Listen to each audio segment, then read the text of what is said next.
Ready?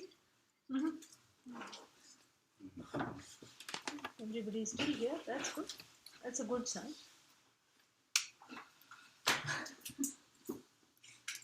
Om Sahana Bhavatu Sahanau Bhunaktu Saha Viryam Karavavahai Tejasvinavadhitamastu ma vidvishavahai. Om Shanti Shanti Shanti.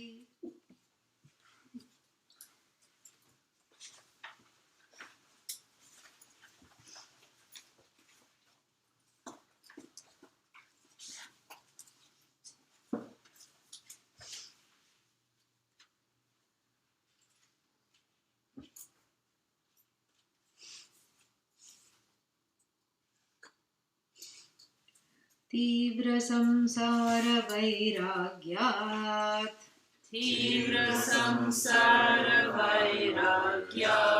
ब्रह्म जिज्ञासनं यदि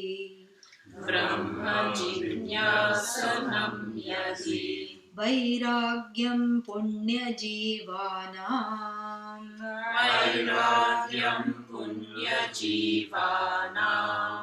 जिहासा मुख्यमेव तत्.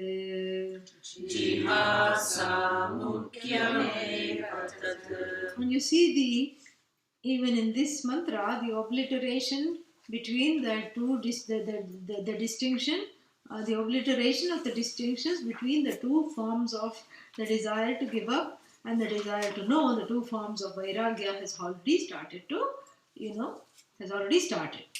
How? So he says that yadi, if, what? Tivra samsara vairagyat, arising out of an intense, tivra means intense, vairagya means a desire to give up, samsara. If the desire to, if Brahma Jignasanam, if Brahma Jignasa, the desire to know about myself as Brahman, arises from the intense desire to just run away from samsara, that is also blessed. Why is it blessed? Because one has transmuted into another. So there is no longer why me, why all these things happening to me, and then business as usual, because the person has processed the pain and the sourness of the grapes that we talked about, and now the grapes are sweet. You see what I'm saying? There is a kind of a progression, a spiritual growth, a cognitive evolution of the thinking in the person's mind. Why? Because they're not sitting and stewing over samsara and going and abandoning samsara or whatever. They're not stuck there. They have used the ingredients of their life, the sour ingredients of their life, and made into a lemonade. They have sweetened it. That is what that is the key here. That they have processed it, and then one has evolved into the other. If one has evolved into the other, then what's the distinction now? There is no distinction, correct? There's only one vairagya, which is what? Jignasa vairagya. The other one is just a means to an end. So that's the whole idea here. So therefore, punya jivanam, in those jivas who are, because of the punya, see here he's giving the reason for the coconut fruit dropping on the cow's head. It just did not have punya. That's all it is. So the invisible forces here, punya means my own karma that was there, and my own desire to to have this knowledge from many lifetimes, and all these things, my own anugraha, my grace, my gentleness, my ability to allow this knowledge to percolate with, allow me to engage in this knowledge. Because many people just feel like Vedanta is a selfish pursuit. Because it's the pursuit of the self doesn't make it a selfish pursuit. This is an important aside. Yeah. Because people think, so many people are screaming, so many people are crying for food, and so many people are having, problems. And here I am studying Vedanta. I should be going and doing something. They're not doing anything. Their feeling is that they should be doing something. If this is one more excuse not to come to class, because in class, what will happen? If you're not in class, you think you're going to be doing some social service. You're not. You're going to be flipping some channel on the remote, or you're going to waste time browsing the internet. That's what you're going to be doing, or doing this to the smartphone.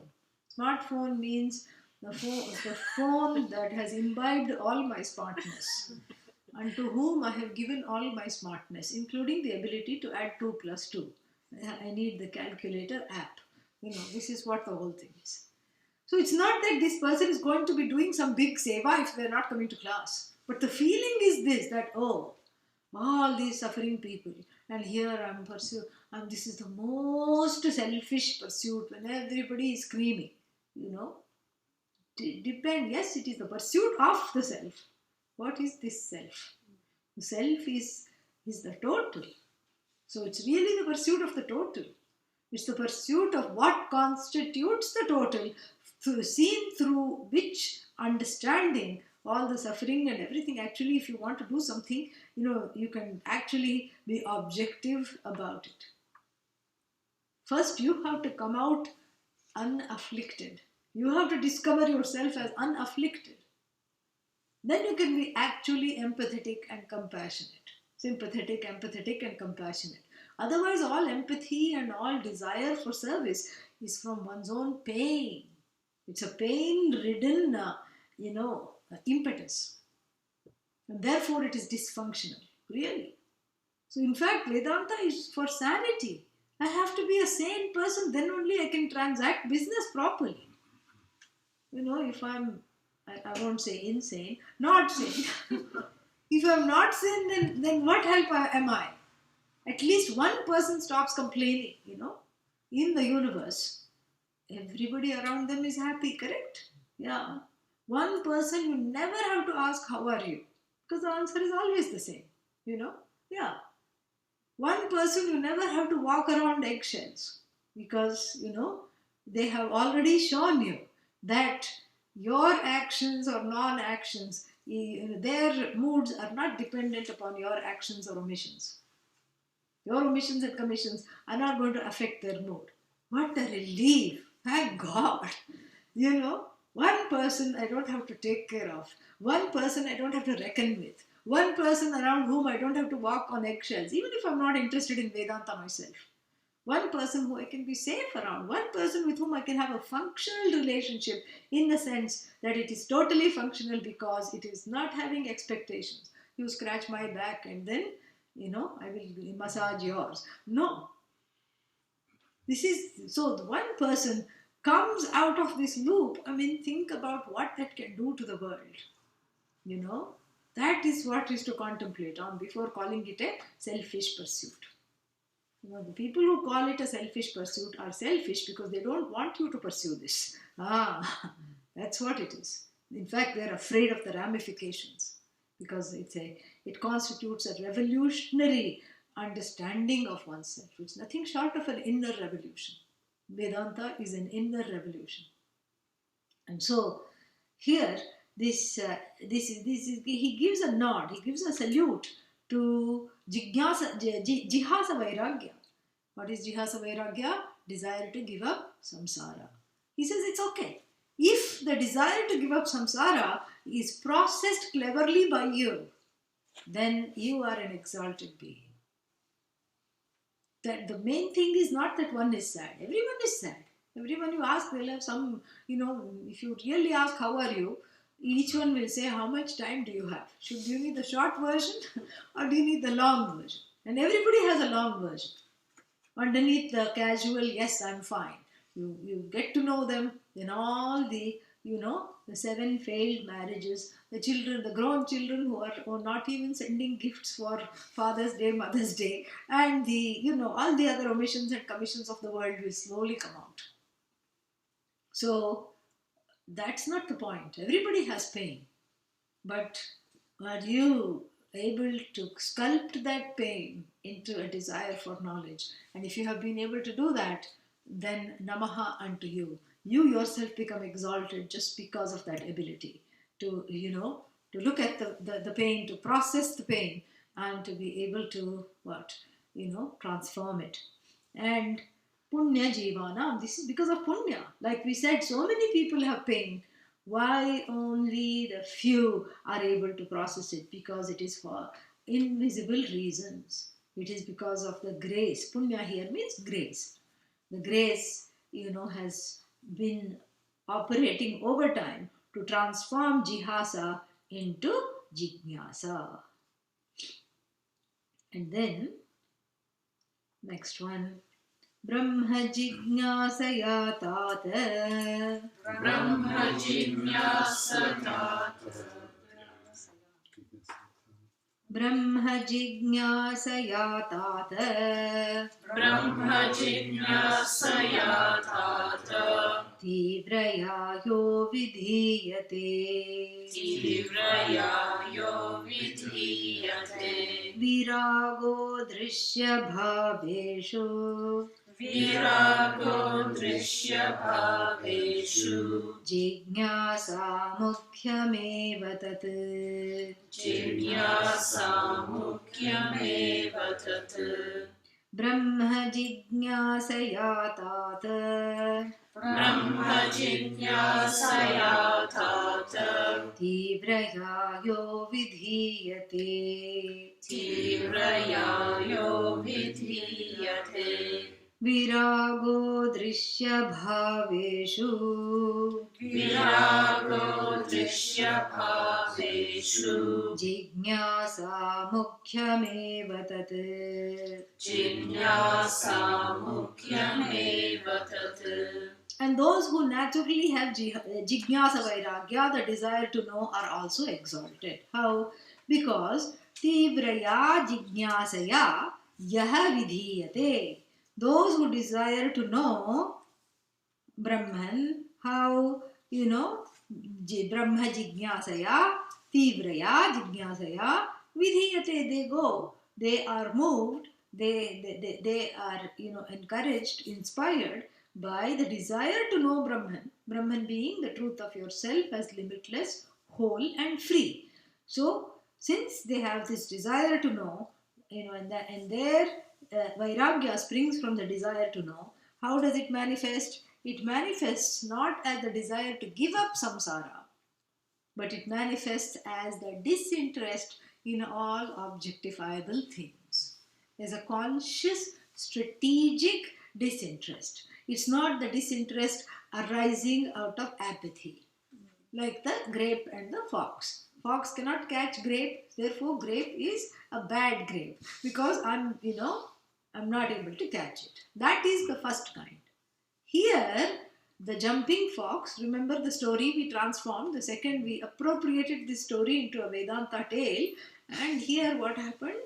The Shrigalaha, what does it do? It jumps, and then it misses. Even after measuring the distance, it misses. So it knows that there is a trick to this. So then it says, something is wrong because I am controlling all the known variables. Still something is happening. So there is a hit and a miss. And even if I catch the grape, I'm not satisfied. So what is the problem here? I need to walk away from the grape. Because as long as I am hooked to this, bungee cord with regard to the yo-yo, with regard to the grape, I'm in a cycle. I'm in a vicious cycle of action-reaction. You grape do not exist for me any longer because now I have graduated from the grape. To what? To understanding the cause, the connection between cause and effect. The connection between karma and karma phala. Connection between my pursuit of nitya and my, manifest desire for anitya. So the anitya is dropped. So drishya vargeshu means with regard to all the anitya things, the prioritization is complete because when I want the permanent, when I want the infinite being none other than myself, it's an inner revolution, meaning the eyes focus inward, not to the things that the Jagat can give me. What can the Jagat give me? a headache. That's all. So the other end, confusion. That's all it can give me. So therefore, the seen objects, and here we should not be very literal about it. We should not think of gold ornaments and saris. Those are all very, nobody is interested in those anymore, really. Seen objects means anything that becomes a fixation. It may not even be seen, but it's a fixation. Like, like the Indian parents who, this is a frequent phenomenon these days. The Indian parents feel like they have given up all their difficult, they've given up everything in India, the comforts and relatives and everything.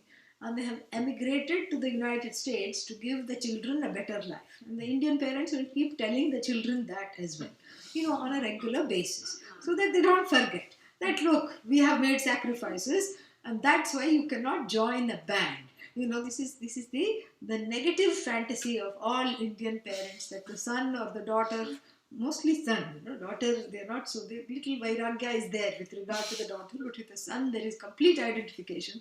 So the son opens a band, in the garage and calls it garage band. And so therefore, this is a negative fantasy of horrifying fantasy of all Indian parents, and to stave off which the children are kept on being told, you know what, I have worked so hard to give you a good life. You better study well. You better be a good citizen. You better make money. You better get adjusted, well. And then sometimes what happens, the samskaras of the parents are very strong. And then, the parents want the child to be a Hindu, and the parents want the child to chant Sanskrit as frequently as it speaks French, everything. Parents want the child to go to the Sunday Balavihars where all the teachings are imparted, everything, Hindu Sunday school, and, and do everything. And the child grows up very inspired, very proud of its heritage. And then what does it say? It becomes an adult and it says, I'm going back to India. This is a slap on the, a cudgel on the head of the parents who have given up everything to come here and to raise this. And then the child says, I'm going to go to India. What are you going to do? I'm doing social service. Yeah. I'm going to do social service in India because, this is what you have taught me. It is like your own teachings have been, spit up. Really, and so all the things, all the pride that you had me, and now Modi is wanting people, and he's talking, he's going to talk tomorrow about the brain drain. He's going to go to Facebook, he's going to go all these places, and so I'm going to go to join Modi, yeah. I'm going to modify my life, and I'm going to go back, This is a huge blow, correct? This is a very big blow. So all the things, and so the parents keep reminding, I did this for your sake, and this is for your sake, etc., etc. But here, this is a kind of a nice, this is a nice, exemplification of this vairagya. Because then for such parents, what is the way out? The way out is to fill up the time they would have been advising this quote-unquote child to attend Vedanta classes, because nothing goes according to your way. So this is how the jihasa is processed into jignasa. Very, very carefully, you cull the experiences and then you allow it to transform you into not trying to control your surroundings, including the lives of the children, and instead grow out of it into seeing what is really out of control. What is really out of control is self-ignorance and all its myriad broods. I am limited, I am finite, I am an idiot, I am no good. This is what is out of control.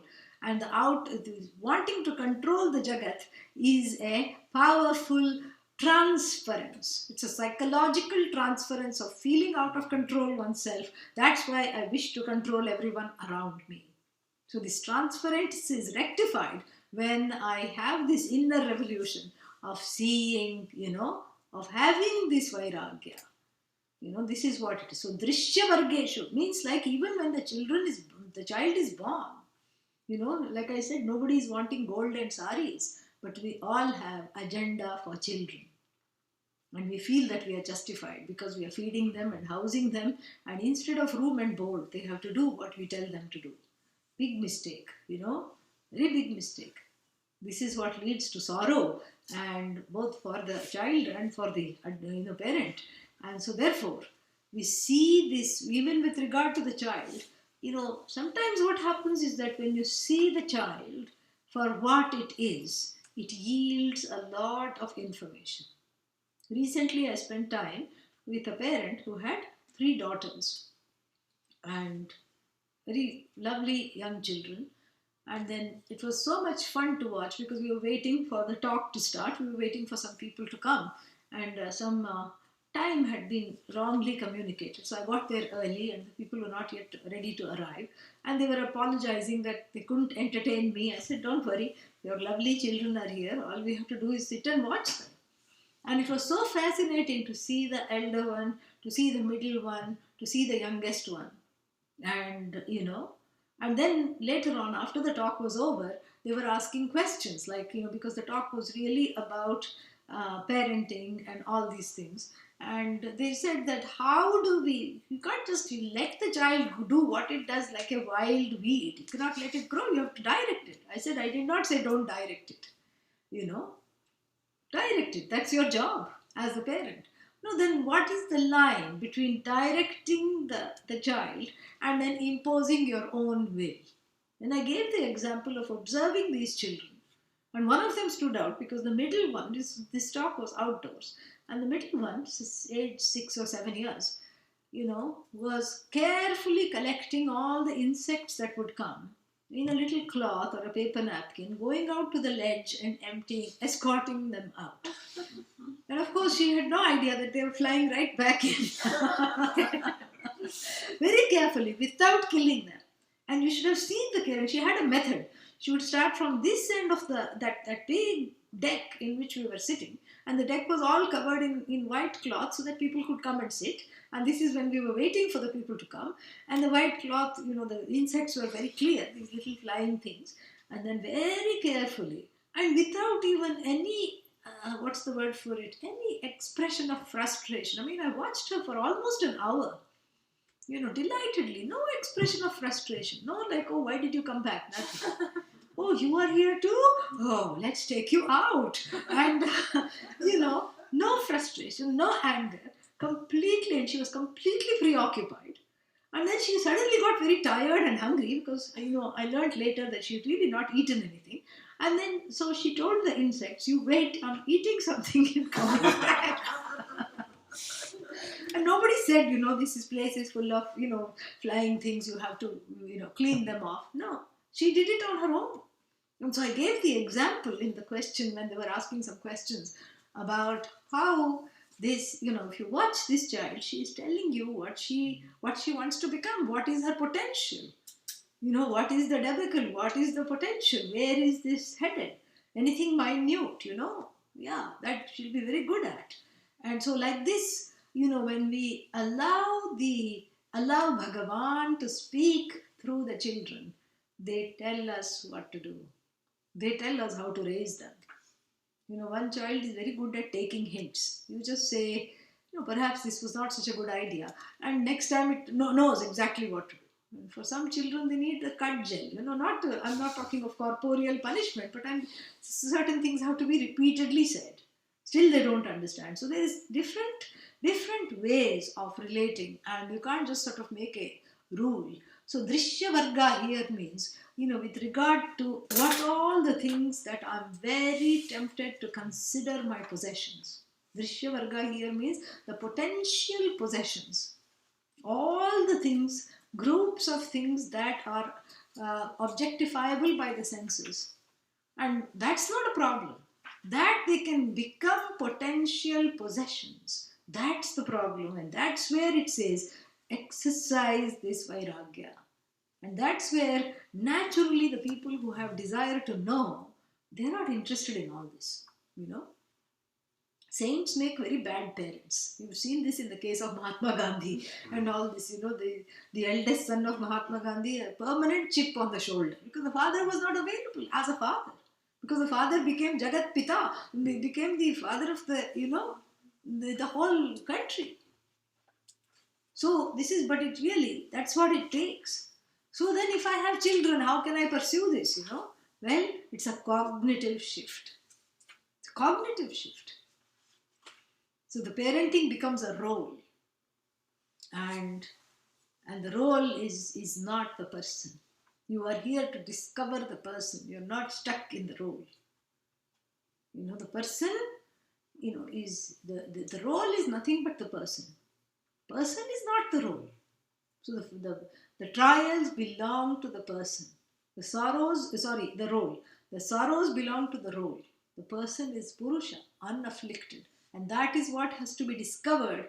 And to discover that, I have to let go of that strong fixation with regard to everything that I love, everything that is there. That strong fixation, the excessive concern, the excessive worry. Care should be there. Love is there. It's not the other extreme. The child is falling off a cliff. And I say, oh, I have Jignasa Vairagya. That's not the point. Yeah. When you have to act, you have to act. Alertness is there, caring is there, protection is there, love is there with regard to pets, with regard to children, with regard to all whatever one loves. But the fixation and the transference of this identity that you are going to fulfill everything that I couldn't in my life, that has to go. And so here he says that Drishya Vargeshu, or whatever he says. What does he say? Bhaveshu, same thing. Bhava means existent things. Varga means groups that can be groups of things that are objectifiable by the senses. Drishya Vargeshu, with regard to Drishya Bhaveshu, with regard to that, Jignasa, with regard to that, I cultivate this, I cultivate Vairagya. How? By saying that, by saying what? By saying that, look, I need this knowledge. Even to be a better parent, to be a better spouse, I need this knowledge. And when I need this knowledge, then I will make room for it. So it's all about making room in the heart. Not even in one's daily life, because in one's daily life, one does a lot of things. So, but making room in the heart means that I will have time for class. I will have time to come and listen. So it becomes a committed pursuit, because when I make the commitment, the room is already made. The inner room gives me the outer room in terms of time and space. Then the reorganization of my life is easy. But instead, if I try to force the class without having undergone this inner change, then I'll keep dropping the class. I will become a kadachit kaha, means kabhi kabhi wala. Yeah, sometime, once in a while, when the going is, very difficult, then I come to one class, get a shot in the arm, be complex, Yeah, Vedanta, free of complex. I get a shot in the arm and then go back to samsara, and then samsara pulls me down. Where is class? Okay, one more class. This is not the graduation into Jignasa. Graduation into Jignasa means I have inner room, because I have the value for the teaching. The teaching is going to restore my sanity and help me to understand myself as Brahman. I have a longing for this knowledge, and therefore I make the outer room in terms of reprioritizing my life. Okay? So reprioritizing means having a touch and go relationship with everything. Not touch and fix and leave my fingerprint on everything. No. Not, this grabbing mentality. I just am able to watch with delight. Just like that example of that child who was escorting these small little flying bugs who were coming back. So, just like that, I'm able to watch this child with delight. And so like this, because I don't have expectations, and those expectations, even though I may have, I'm able to suspend the expectations, and just be in the moment. So this is what constitutes Jignasa Vairagya. And then what? Sahajam yasya vairagyam. Sahajam yasya vairagyam. Kavachya tasya mukhyata. yasya mukhyata Sahajam yasya vairagyam Sahajam yasya vairagyam Kavachya tasya mukhyata Kavachya tasya mukhyata Atha doshah pradarsyante Atadosha pradarsyante Vairagyam dosha darshanat.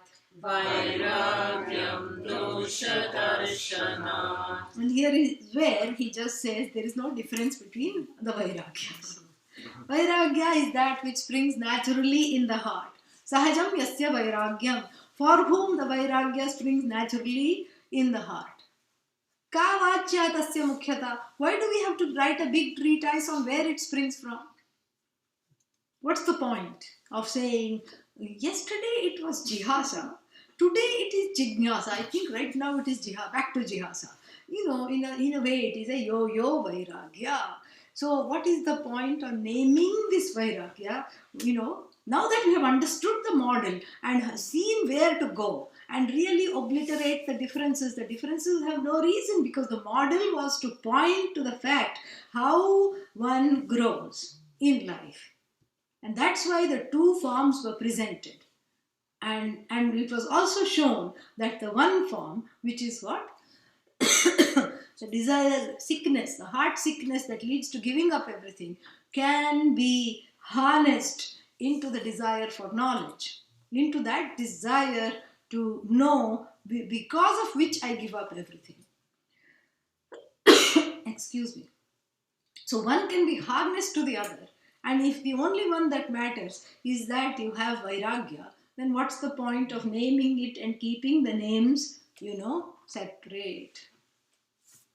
And also, once you are there, once you are a student of Vedanta, then it doesn't matter. The history of how you got the vairagya does not matter.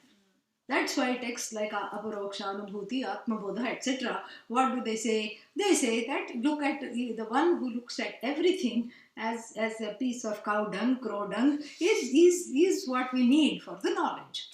Because the temperament, the end product is the temperament. And once the temperament is there, and whether the temperament came from having a bad temper or from the desire to know, who cares? The temperament has been acquired. And once the temperament has been acquired, the distinctions fade away. So beautiful. This is non-duality, really. This is so wonderful. So wonderfully he has described how there are two kinds to the naked eye, to the untrained eye.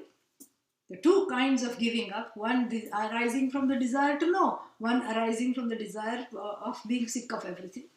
And then one desire arising from the desire to abandon. And the desire to abandon can be nicely harnessed by the prospective student, who is not yet a student, in order to see the mismatch between the means and the ends. And when the means and the ends are so mismatched, what happens? I drop the means that I am using. That's what it means. I drop the current means, which is action, and then I progress into the realm of knowledge. Because it's a cognitive pursuit, because the action is yielding only frustration. Like, milking the sand to get some oil. We saw that earlier. So this frustration can graduate into the desire to know. And we saw also that the frustration-based vairagya was there for all these royal personages, stalwart kings, who also, because of used this frustration to gain the knowledge. And also stalwart, exalted sages who naturally had the desire to know, and they had already reached a state where they had given up everything because of the desire to know. And then having discussed all that, then you see that what is really matters is the desire to know. So then doesn't matter how you got there. Correct? Yeah, so once you're in the Vedanta class, if we start, taking everybody's history, right now, and if we ask everybody online, everybody in the room, if we ask, how did you come? There'll always be a very interesting story. How did you come to this place? Well, I really didn't want to go, but then nothing else was working, and so I thought I'll give it a try, Or I was really interested in something else, but I thought it was a talk on yoga, but then it was a different kind of yoga. And so like this, many stories are there. And then it reaches a point where the stories really don't matter, correct? What matters is the fact that I'm enjoying this and I'm here now. That's what he's trying to say, is that the distinctions are ka vachya tasya mukhyata. It's a rhetorical question. Aksheparthe kim. Yeah. Kim means, aksheparthe. Kim means question here. Aksheparthe means in the form of an akshepa. Akshepa is that which does not really necessitate an answer. Ka vachya tasya mukhyata. Who is to talk about what it springs from? And that kind of a question is called aksheparthe and the prashnarthe and aksheparthe. Prashnarthe means it's to be taken seriously as a question. Aho vidvan idam lokam pretya kaschit samashnuta. There is a question. So when the jnani, when the person of wisdom of Brahman, who has complete knowledge, leaves this earth, what happens? This is a question. It's not a rhetorical question. It's a prashnarthe and the answer is given. And kaschit samashnuta, where does that person go? What happens to once that they depart from this body? Where do they go? All these questions are there. That's prashnarthe, kim. It's also asking what, but from the standpoint of the question, this is aksheparthe, means it's a rhetorical question. Through the question, it is trying to teach something. You don't catch hold of the question. You try to see what kind of a light it is shedding. It's a grammatical tool. It's a tool. And in poetry also, it's like a alankara. What is alankara? Figure of speech. It's a figure of speech. And here there is an important figure of speech where ka vachya tasya mukhyata, what can be said about, meaning it is giving the opposite meaning there is nothing to be said. There is nothing to be said at all about this thing. Meaning it doesn't matter, it is futile. So ka vachya tasya mukhyata. Now that you have vairagya, of any kind, we will, the Vedanta teacher is never picky. The Vedanta teacher, a pat on our backs, the Vedanta teacher is never picky. The Vedanta teacher, sees even the little vairagya and catches hold of the person. Come here, you. Attend classes. What do you mean you don't have time? It is online. Turn on the computer. Well, I don't have a computer. Buy one. So the Vedanta teacher is not picky which kind of vairagya you are having. It's not that the Vedanta teacher has nothing better to do other than have a little periscope, some kind of a vairagya scope, analyzing, this is the true vairagya, that's the false vairagya, what to do. No. Vedanta teacher, I have already told you, is the person who is happy for the slightest reason. So that one has vairagya makes the Vedanta teacher very happy. Yeah, whichever kind, doesn't matter. Why to split hairs over here? Here is a student having a potential student having vairagya, having any kind, doesn't matter. What to do? Grab, catch hold of them. As Narahari is going to catch hold of us in the next section. Catch hold of it, and this is what it is. And in the tutelage of the proper teacher, even the worst kind of vairagya, if there was one, I don't want to get out of bed because everybody is mean, and why me, and what are if the other what is that, prarabdha, punya and anugraha, if all the conditions are there under the necessary conditions, the teacher is sufficient. And in the hands of a properly taught teacher who knows how to teach, this small little baby vairagya is made into a conflagration. Yeah, that's what it is. So really speaking, so that means I don't need to have vairagya. You need to have. But I have a little bit, that's enough. Yeah. I just have a little bit kabhi vairagya, And sometimes vairagya. When things don't go my way, I have lot of vairagya. When things go my way, I have no vairagya. Is this okay? And Narahari and I, both of us say, it is definitely okay. Ratified, See, usually in Vedanta class, one feels insufficient because one feels insufficient to begin with. One feels inadequate. Coming to Vedanta class, then one is given a list of prerequisites. Oh my God. Amanitvamadam bhitvam. I have to sit up for this because this is a serious matter. Amanitvamadam bhitvam ahimsa kshanti rajamam. These are all words that are each one, we can talk of for a week.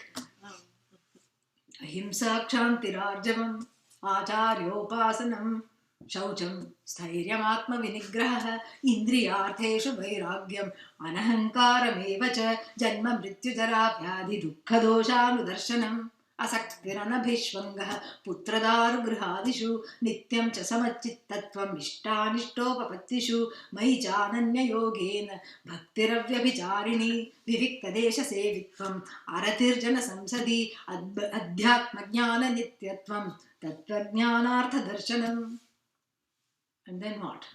And then you just feel like going to sleep because this is a huge compendium of a huge list of things that need to be in place before the teaching can begin. It's a very off-putting list. That's why Bhagavan Krishna saves it for after 2/3 of the Gita are over in the 13th chapter. Otherwise nobody will come. As I told you already, Vedanta classrooms have a lot of empty spaces. And, both here and in the room. And so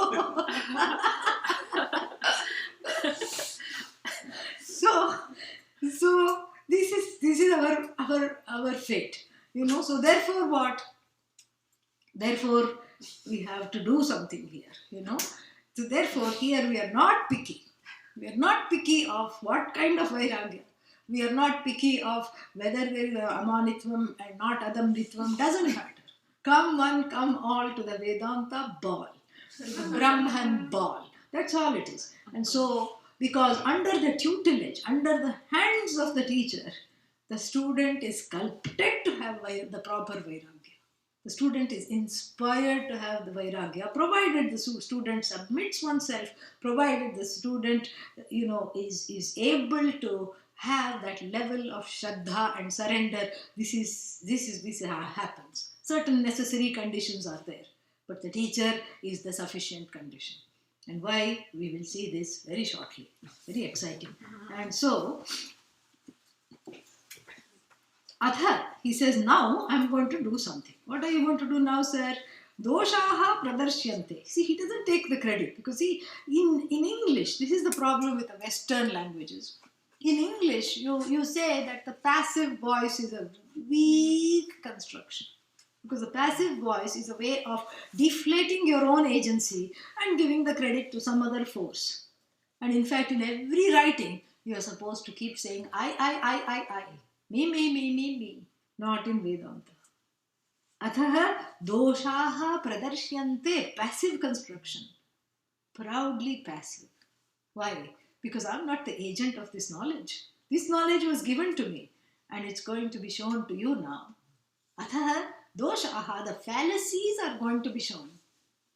I'm going to teach you Vairagya, Narahari says. Narahari has taken on the job of being the guru here.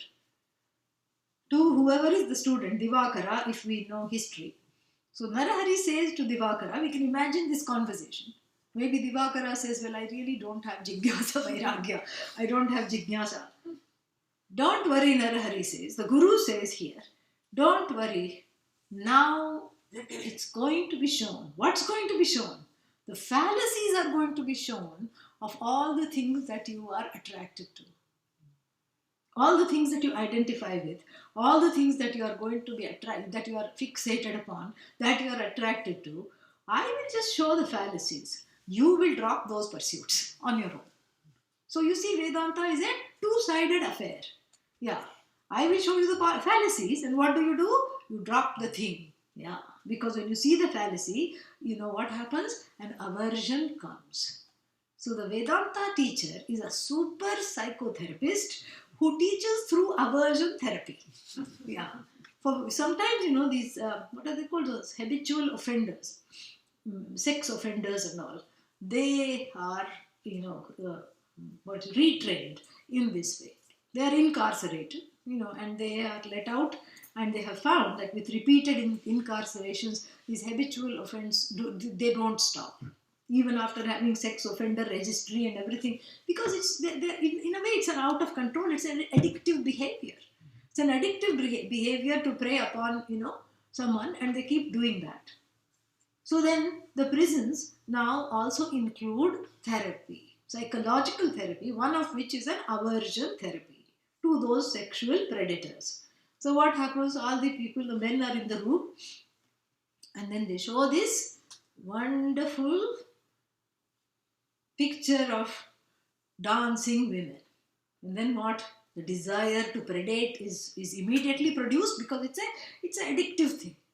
So in the men, the desire to have that woman and to pursue that is immediately that predatory instincts are produced. And then immediately what happens? You know, some kind of horrible sludge is shown, sewage is shown, right next to, soon after the image of a dancing, beautiful, you know, figure, the image of sewage is shown. Sewage means what? It is horrible, you know. So a horrible image is shown to retrain the mind. In fact, here also they are being given lessons in Vairagya. Vairagya from this addiction, from this fixation. And the best form of therapy is aversion therapy. Yeah. And so the aversion therapy can take on many forms. One form is like this. So first they show the dancing figure of this woman, and then as soon as the desire is produced, they replace it with sewage. Another time what they do, they show the dancing woman, and the woman loses her flesh and blood and then becomes old, and then, you know, becomes a skeleton. So then they have a dancing skeleton. Who wants to dance with a skeleton? Nobody. Immediately the aversion is produced. And here too the aversion is produced, not forcibly, but by showing the truth of the truth of this fixation. What happens, what is the logical end of this fixation, of the thing that you are fixated with, is shown. Namely that it is finite. And so here Narahari is offering the students, you know, what? Offering the readers aversion therapy. Yeah. You know, aversion therapy means not that you are asked to hate things, but you grow out of an identification and a fixation of that. Or rather, you grow out of being addicted to identifying with those things when you see the logical end of how those things are just finite. So here he says, atha, now, doshaha pradashyante. The fallacies are going to be shown. What kind of fallacies are going to be shown? Fallacies are going to be shown of what? You know, of the samsara, through which vairagya comes. Vairagyam dosha darshanat jayate, we have to add. So don't worry if you don't have vairagya. I will take care of it, the Guru says. How will I take care of it? I will show you the logical conclusion of all your fixations and all the things that you are fixated with. I will unveil the reality of your fixations, as a result of which Vairagya will naturally be born through repeatedly saying the fallacies of all the things that you are pursuing, you know, as though they are real. Understood? Mm-hmm. So, then further, one more. Kathayami samasena savadhanamanashrino kathayami samasena savadhanamanashrino. There is no T break between savadhana and mana. It is one word.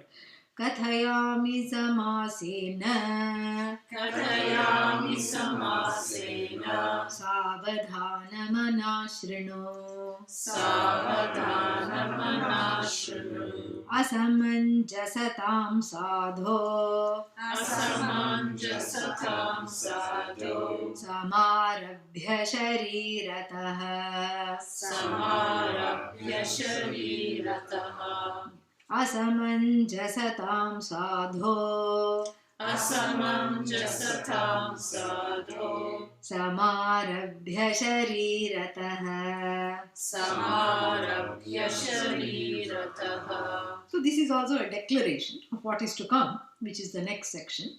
Kathayami samasena. I am going to talk to you. Samasena means using a lot of compounds. No, completely. Yeah, I am going to talk to you in totality, meaning until you have understood, I am going to din it on your head. What am I going to talk about? I am going to talk about, this asamanjasatam kathayami. Asamanjasata means, what is that called? Like something that's not sitting right, wrong ideas. Yeah. I'm going to talk about all the wrong notions. That's a good translation. Wrong notions I'm going to talk about.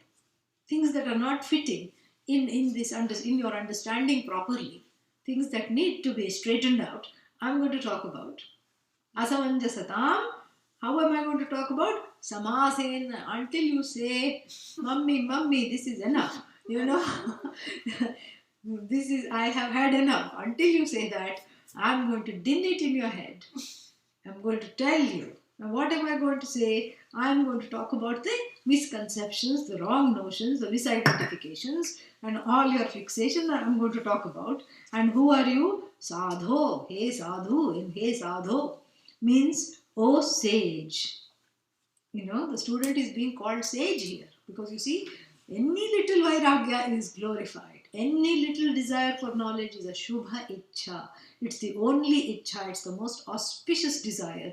So that person is a potential sage. From rage to sage. This is the journey. Yeah. So this person is now a potential sage and is being addressed as such because the Guru always sees the future, right? Yeah. So the Guru has Dura Drishti and the Guru already says Vidwan, sage. Oh sage, listen to this carefully. Because if the student is already a sage, then the next section is not easy, not necessary. But the potential sage is being talked to here, and the teacher is also sure of his own teachings because after this you will definitely become a sage. Yeah, that is the confidence. That is the confidence in the wares that one is selling. Yeah, and you can only do that when the wares are nothing but you. Yeah. And the wares are such that you never grow weary. Or weary. So that's the whole thing.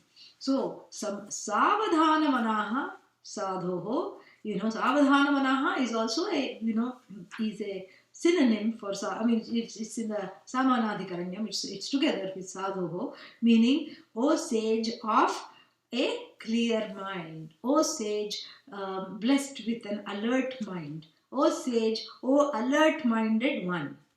Savadhanamana, listen carefully. Meaning by now the student could have dropped off, to sleep. Sometimes best sleep comes in Vedanta class and we've already seen why and how. So, I don't want to put you to sleep by repeating the story. So therefore, here, Savadhanamanaha, hey, sadho, please listen carefully to what I am going to say because kathayami samasena, I am going to tell you this totally what? I am going to get rid of all your misconceptions. Where are you going to begin? Starting with your own body. Ayyo, I thought Vairagya was with regard to the Jagat. Why are you after my body? Because the body itself is part of the Jagat. Body is part of the Jagat. This we have to understand. Because otherwise body is equal to I. Body is me. First my body, then I body. This is what happens. And so, starting with your own body, Because Vedanta is all very, very objective.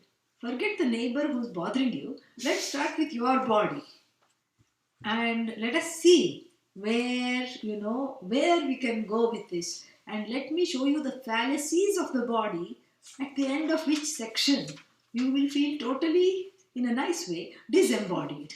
Because you will, not that you're going to have an out-of-body experience, not that you're going to reject the body, but you will have objectivity with regard to the body. You will have dispassion with regard to the body, because I'm going to give the viveka. See, this is the thing. He's going to supply viveka, and that the supply of the viveka is going to lead to vairagya. This is a fantastic thing. Viveka is supplied, vairagya automatically comes. And so samasena shrinu, don't put your books away. Next one, we are going to make a beginning into the next verse, because it's too fun to leave it for next time. It's too cute, it's too lovely. Okay? Yeah. Kaya vidambana. Kaya vidambana. Yeah. Vidambana means a big spoof. Yeah. Where you get taken for a ride. So Kaya Vidambana, where you get taken for a ride by this body. So the body is itself a big thief, a deceiver that makes you do certain things. So let us see what they are. Yam bhushayanti kanakaihi. Yam bhushayanti kanakaihi. Vasanaishchandanairapi. Vasanaishchandanairapi. Avicharata evayam. Avicharata evayam. Kayo ramyatvamagataha. Kayo ramyatvamagataha. Kaya ramyatvam agataha. Agataha means has attained. The body has attained. What has it attained? Ramyatvam. Ramyatvam means the quality of being pleasing. So how has the body attained the quality of being an object of pleasure and something that I feel good when I pass every mirror or every reflecting surface? What makes me stop there and look? Even though I may be 90 years old and the face looks like a road map, but still I pass a reflecting surface and I pause to look at myself. What is this deception? How does the body become a site of, pleasure? Site, pun intended. How does it become a site of pleasure? What happens? Yam bhushayanti. That body which is subject to all kinds of alankaras, all kinds of embellishments. How does one embellish the body? Kanakaihi. You walk out and people are confused. Is this a jewelry store or is this a woman? This this is how you walk out with so much gold. Kanaka means gold. You layer yourself with gold. Kanakaihi. And then Vasanaihi. Vasana here means clothes. Should I be a Naga Baba? Naga Baba means, there is a tribe of sadhus in India. They have so much vairagya, they don't wear anything. Yeah. They are Digambaras. Means the directions are their clothes. So, should I stop wearing clothes? No, that's not the idea. But what is it that you are covering? The idea is that which you are trying to cover is itself a covering. Think about it. So you are covering the covering, and then you cover the covering, and then you are very picky about what kind of cover to use to cover the covering. And in the process, your knowledge is covered by ignorance because of all this. Yeah, that's what it is. And then you go undercover because nothing is working. Undercovers. Yeah, undercover has a different meaning. So here, the body itself is a covering. Literally speaking, it's a covering for the flesh, blood, bones, etc. But also figuratively, it's a covering for the Atman. The body itself is a covering. And here you go about, what shall I wear today? And I saw one woman, it's very amusing. I'm going to take a little more time. Rarely we are meeting, let's enjoy. So, I saw one woman who said that she was frustrated because she was not getting a black purse. Literally, this is really what I said. Black purse. Black is such an easy color. In fact, you have to tell the people not to wear black because everybody wears black, and black is the in thing. Everybody. Yes, if you go to San Francisco, everyone is in black. If you go to New York, everyone is in black. So black handbag, easy to find. I said, what's the trouble? No, you have to get the true black. I said, true black? Truly? There is a true black? Yes. You have to get the blackest black. And that's the cause of frustration because those purses go very quickly. Those are the ones that just go. And so you get a false black. And, this is what we are talking of. This is the level of, this is the level of delusion where I feel that embellishing this body is going to make it an object of pleasure, an object of beauty. Because really speaking, you can't alter your appearance that much. Yeah, can't alter it that much. What can you do, There's only a limited number of tricks that are there. And, and so, yam bhushayanti kanakaihi, vasanaihi, all kinds of clothes and true black and all these things. And then what? Chandanaihi. Chandana doesn't mean I stop putting chandan on the forehead. Chandana here means UD cologne and Channel 5 and perfumes. Yeah.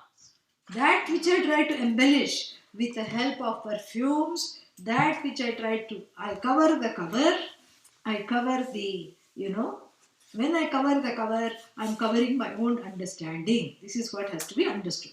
So, kanakaihi, vasanaihi, vasana here means clothing, and chandanaihi, all kinds of scents. Through what? Through lack of viveka. And so the body attains the epithet of being desirable only through total delusion. Avicharataha, delusion. Through the wrong thinking. Because of no viveka, the body becomes either your own body or somebody else's body that you desire. In both ways, it becomes an object of delight because you haven't understood that it's a cover which you are trying to cover.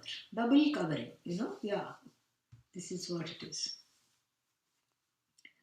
So I can go on, but I think that I should stop, at the risk of becoming unpopular. And I think you covered it nicely. I covered it nicely. So, I have a tivra ichha. Tivra ichha means a great desire to have this class next Saturday or Sunday. What do you think? Yes. Yes? Yes. Okay. So what does that mean? You're coming? I'm Not coming going? here? No. So, there are two possibilities. What are the possibilities? The possibilities is that I broadcast it from there. But it's no fun without all of you. Yeah. So maybe, you keep a watch on the website. Okay. So maybe if things happen, you are also, if any one of you comes there also, I can broadcast it. But I think it's more fun here. We'll see.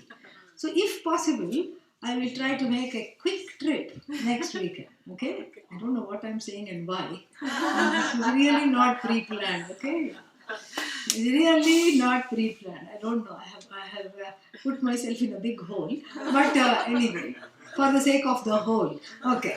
Yes. So, all right. So that's what we'll do. Okay. So we'll do it on Saturday. Okay? Next Saturday, we will see the problems with the body. It's a very fantastic section.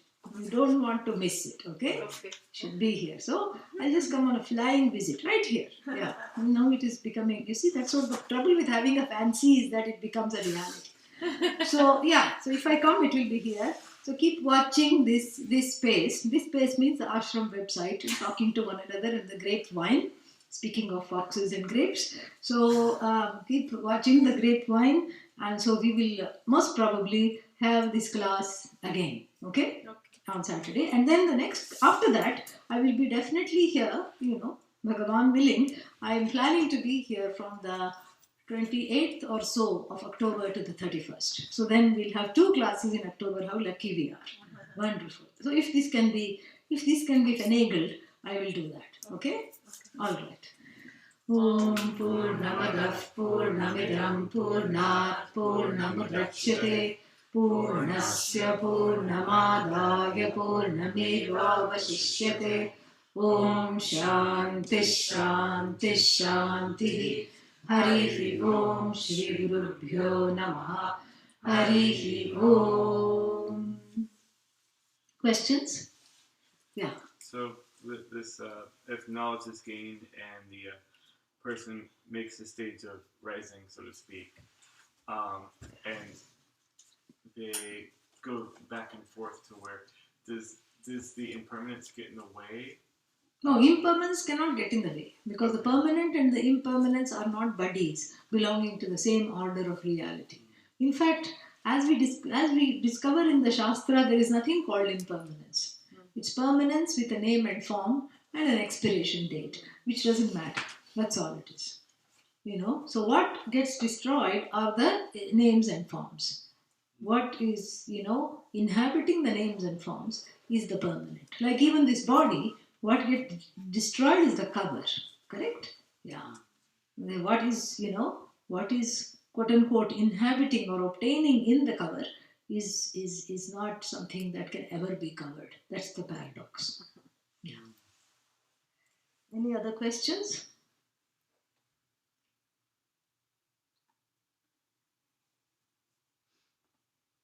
Okay, see you all this evening. Yeah, please come a little early because we are going to stream all this, so we have to get everything set up. And so if anybody can help after this, if you can stay and help or whatever you want to do, come early and help whatever it is. Please talk to Janani, she's organizing everything and she's doing a wonderful job. Thank you, Janani.